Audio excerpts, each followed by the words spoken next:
Thank you, Larry.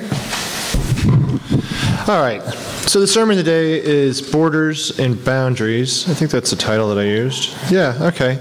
On the back of your order of service, you'll find a picture.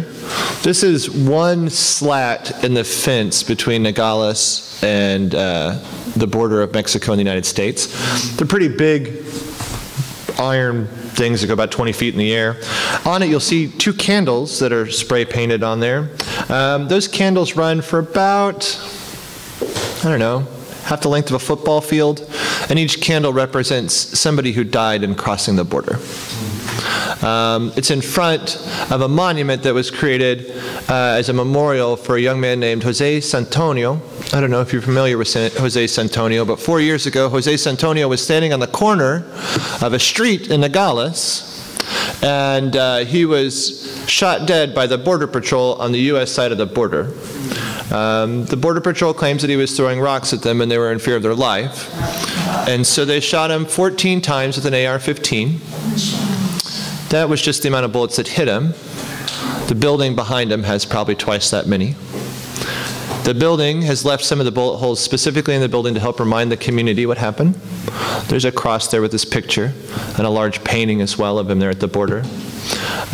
We went to that location because this week, 4 years later, the Border Patrol agent that shot and killed Jose Santonio is being brought to trial in federal court by the Mexican government for murder. It's the first time a U.S. Border Patrol agent has ever been brought to trial for any actions against any immigrant or migrant or person on the side of the Mexico border. Part of the reason for this is the way that the Border Patrol pretty much operates with impunity within 100 miles of the border of the United States within the United States. Because of laws that we passed after 9/11 and in 2005, we've authorized Border Patrol to participate within the border of the United States as if anyone within that 100-mile border has no constitutional rights. There are activists that have written of it as a constitution-free zone. The constitution-free zone means that the Border Patrol alone can stop any person that they feel is in any way violating the border of our country. You do not have to be a citizen for that to happen, but you can be. They can set up checkpoints. They can deny you access to video, to tape, to voicing opinion or protest. They can take you in for any reason without your Miranda rights, and they can detain you as long as they see fit. This is not just the Mexico-Arizona border. This can happen in all of northern Michigan. This can happen in most of the state of Florida, most of the East Coast, all down the West Coast, and across the Canadian border. Border Patrol has been given the freedom to act in this way specifically because of the Homeland Security's consolidation of INS into ICE and the Border Patrol Agency. The Coast Guard also happens to fall under that. The Coast Guard's edict's a little bit different because they work with water, but it's a similar constraint. I bring this up because I thought I was a pretty well-informed person before I went to the desert. I read, I watch, I participate in community action. I've helped our church and congregation participate and create a sanctuary coalition here in this town specifically to help people who are undocumented migrants into our country. We were asked initially, when we first showed up, that we remember to refer to immigrants or migrants as undocumented, not illegal. The illegality of their status in the United States was only made illegal in the late 90s in an effort to criminalize crossing the border so that you can then punish people for crossing the border. In the act of punishing people for crossing the border, we are effectively trying to deter them from coming back. The deterrence effort, the first time you cross the border, you can be put and incarcerated for up to 180 days. When you're incarcerated in a private prison. The private prison makes $128 a day for every bed they fill. Okay? If you are then released, you're then deported. If you come back in the country on a second offense, you are first of all already charged with a felony for your first attempt to cross in the United States. You are now a convicted felon in the United States. The minimum sentence for deterrence after that is 2 years to 10 years in detention center, before you are then again exported again out of the country. When you're exported out of the country, the United States is responsible for returning you to the country that you came from. So if you came up through Mexico, but you're from Guatemala, Honduras, or El Salvador, in which many people flee for their lives and are seeking asylum because of the cartel work and the way that their governments treat their citizens. You are flown back to Guatemala, Honduras, or El Salvador. You are detained until they have a plane full to take back. Many of those people that are fleeing cartel violence are then killed upon their return, literally walking out of the airport. Okay? So, this has been my week. Okay? All these facts, I have an awful lot of facts. I have so many facts that there's no way I'm going to be able to talk about all the facts today. Okay? So, I am going to plan in the future to do some special joint REs and perhaps incorporate this into some of our conversations as we move through the year, right? I have an awful lot of fantastic materials here, books that we had for class to read, books on how to participate in social action. I bought a couple of social action books. It's specifically how we organize against the new Jim Crow laws. There's a pamphlet about the Boarding Links trip that I went on. There's a magazine here from Tucson. It's just Tucson's magazine, but it's a really lovely picture of the desert. It kind of gives you an idea of what the desert looks like.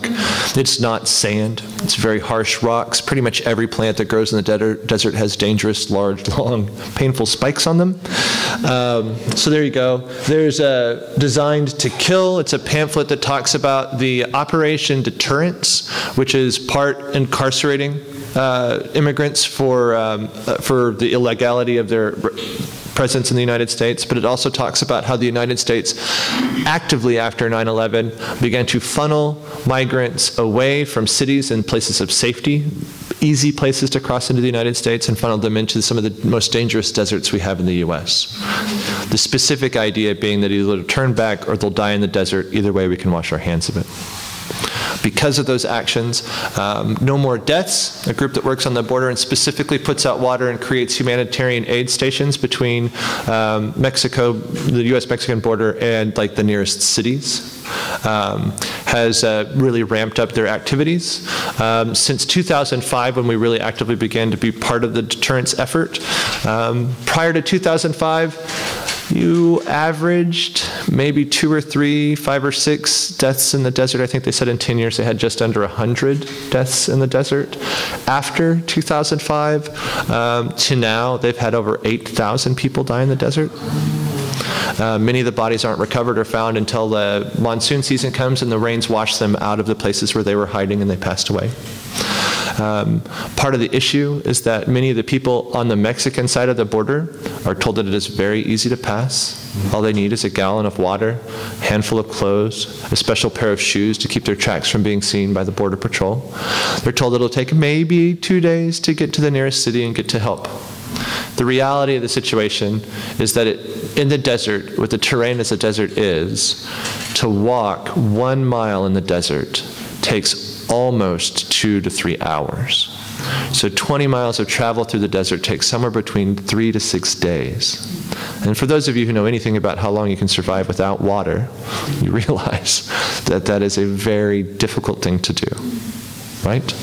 So the water stations have been put out. The food has been put out. I got to visit a shrine, a water station shrine is what it's called. There's a lake near Tucson, and if you go to that lake and you walk about 2 miles south through a washout, it's a canyon where water flows during the monsoon season, which is July and August, and the rest of the year it's completely dry.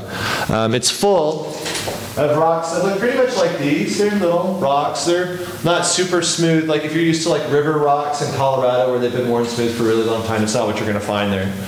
They're pretty sharp and pointy, and you wouldn't want to walk on it barefoot. There's very little sand. The sand pretty much just shifts under your feet with the rocks. They walk through the washout specifically because walking through paths in the hills leads to snake bites, scorpion bites, and a wide variety of different pointy, sharp cactusy things, which wouldn't be that big of a problem if you and I were hiking for the day, right? You put a Band-Aid on it, you go back home, you get some, whatever, Neosporin, and you wash it out. But when you're in the desert and you've been there for 4 or 5 days and you're dehydrated and you're starving and you don't have access to antibiotics, twisting an ankle can be fatal. So we walked to the water station. The water station is built in a alcove that naturally created in the limestone rock from wear and tear, right? So it'd be like a flat wall like this, but there's just a perfect nook that's been created in it from washing out. And the nook has a shelf, and on the shelf are burned candle nubs and pictures of St. Guadalupe and pictures of Jesus Christ and crosses and crucifixes that have been hung there. They're not brought by the people in the United States there to worship. They're brought by the people who have traveled sometimes for months to get to the Mexican-American border, and then days of travel in the United States. These people, so I'm out here, right? Okay, so there are hard rocks on the ground, and there's pointy, stickery things everywhere. And they spend 4 to 5 days in the wilderness trying to find salvation. And while they're in the wilderness, they don't have blankets or sleeping bags or tents. They don't have flashlights. Some of them don't have cell phones. It depends on who you're crossing the border with and how much contact they want you to have. And so there they are in the dark on the ground, literally sleeping under cactuses and mesquite trees, in the sand and the sharp rocks, right? They don't bring very much with them, but what they do bring with them is their faith. And so, when they come to this space where there's the shrine to worship, there's water there, and there's food there, and there's shade there, there's an opportunity to rest in what seems like safety, and there's an opportunity to thank their divine for making it this far. Because once they get to that shrine, they maybe have another day's worth of work to get to a city or a town. So we stopped there and we drew pictures on the water bottles in Spanish saying, please take this water. Because when they get to the stations and people come to the humanitarian aid places, they're like, well, we found bottles of water in the desert, but we didn't know if it was safe to drink, because they're worried that people are trying to poison them. And so they write and draw pictures and do images on the bottles specifically to encourage people to drink the water and take it with them. When they get to the aid stations, the aid workers actively do not ask anyone's status in the United States. The reason being is because if they know the status, then it can be difficult for them if they're abducted, the citizens of the United States are abducted by the Border Patrol, because they can be brought up on charges of aiding and abetting. If you don't ask their status and you don't know, then you're just doing humanitarian work, right? In that humanitarian work, they offer food and water. They have doctors and nurses and lawyers that dedicate their time to go and help in those places to help people, because the migrants are terrified to go to the hospitals. If you go to the hospital, it's most likely that the Border Patrol will be waiting for you at the bed to cuff you to the bed and take you to detention. If the Border Patrol picks you up, it is more likely they will take you to a detention center where you'll work with a detention center nurse than take you to a hospital for emergency relief. If you call 911, 911 will not go to where you are unless you're an American citizen. So they've had situations where aid workers have gone to take water out and people have been harmed, and they've called 911, and 911's like, well, we'll only go as far as the road. We won't go into the desert to help you carry this person out. And then they're like, well, this person's an American citizen. And they're like, okay, we'll get a helicopter. Right? So this is the situation on the ground as we're moving through there. And what it made me realize in process is my complicity with the actions of my government. There are federal policies called streamline and deterrence that are actively designed to criminalize, incarcerate, and then deport. Let's see, 75 people a day in a federal criminal courthouse with 3 or 4 federal criminal courthouses working, 3 or 4 criminal courts working in each one. So let's say 300 people per courthouse, and there's a courthouse on the border to do this work, say every 100 miles in either direction. So on a daily basis, and that's Monday through Friday when the federal courthouses are open, you're looking at deporting thousands of people a day or incarcerating them. If we incarcerate them, then we are paying to incarcerate them. And we are paying private prisons to do this work. The private prisons are lobbying not the President of the United States and not our federal judges to put the people into prison. They're lobbying our legislators to create laws that enable them to make more money by detaining more prisoners. The effort is a push to make it so difficult to be in the United States that you just don't want to come anymore. which is a great line if that information actually crossed the border the other direction. But it doesn't. Many people come up out of El Salvador, Guatemala, Honduras, Nicaragua, come up through Mexico, much danger on the travels. Many people are robbed, raped, beaten, kidnapped by cartels. They're abused. Many of those people don't speak Spanish very well. They speak their indigenous languages from the communities they flee from. Many of those people are LGBTQ people who are being persecuted within their own lands because their government does not support their gender and sexual identity. They are then abused in transit, and then they get to the border and they're taken by Border Patrol, and then they're detained and put into a prison cell with the same people that are persecuting them back home. That amplifies, and they're persecuted by the guards as well. And then they're deported back to the countries they came from, where they're either continued to be marginalized and harassed or just straight up killed. Part of asylum seeking means that you need, I'm running out of time. Okay, so all this said, I want to talk about these things in the future. I learned a lot of really sad stuff, but I met 3 people that gave me some really good hope. I met Derek, who came up from Honduras. He was in the military in Honduras, and he was trying to stop the cartel. The cartel saw his face. They killed his family. They threatened to kill him. He fled and got asylum in the United States. Derek is here now. And he wept in our presence when he said how grateful he was to have an opportunity to be here. The man who has been wearing an ankle monitor for the last 2 years and cannot get a job because he wears an ankle monitor that he pays $450 a month to pay for, but doesn't go anywhere close to the price of the bond that he's taken out to be able to be free in the United States. Grateful to God that he made it here and that he is able to be in the United States. Yesenia, Y-E-S-E-N-I-A, Yesenia, who is a lesbian from El Salvador. She had to flee to the United States specifically because of the persecution that she suffered there. She got to the United States and spent almost a year and a half in detention until her case was able to be brought forward and she was able to get out. Thanks to this group, Mariposas Sin Fedoras. Mariposas Sin Fedoras specifically works with helping LGBTQ people fleeing their country find asylum in the United States. They're a fantastic group. And then I listened to Lalo, and Lalo was a reporter in Mexico City. Many of his fellow reporters were executed and killed by the cartel, and he had to flee to the United States because of what he was writing. And what he was writing about is the continued actions of the School of the Americas, which has changed its name to like the School of the Western Hemisphere, but the actions within the Mexican government that has been funded by the United States in an effort to stop immigration coming up from Central America.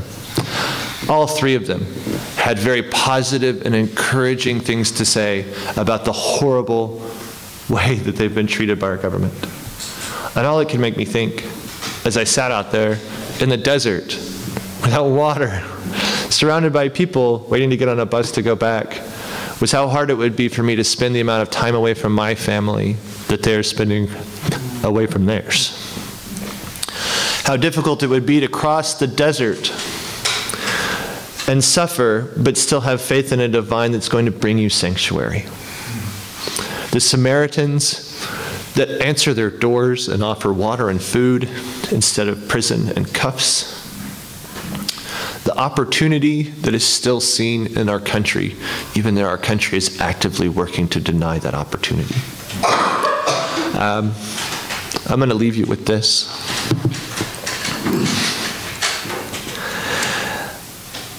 You may think you know what our government is doing on the border. And whether you think that immigrants should be coming here legally or not legally is totally up to you. But we should not be killing people because they want a better life.